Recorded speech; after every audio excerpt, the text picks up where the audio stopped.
How to transfer page to another Facebook account. First of all, open a Facebook and just like that, switch to the page you want to manage and now tap on the menu icon. Scroll down, tap on settings and privacy and non-search here you need to go ahead and simply tap on the search bar and then search for page access. Tap onto it and now in search here you need to go ahead and simply add new, then tap on next. After that, search or enter the Facebook account you would like to transfer the page to and then send the invitation and wait for the person to accept it.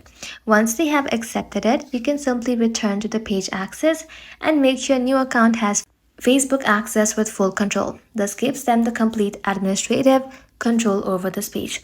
Once you have confirmed the new account has full control, you can remove your own access if you no longer want it.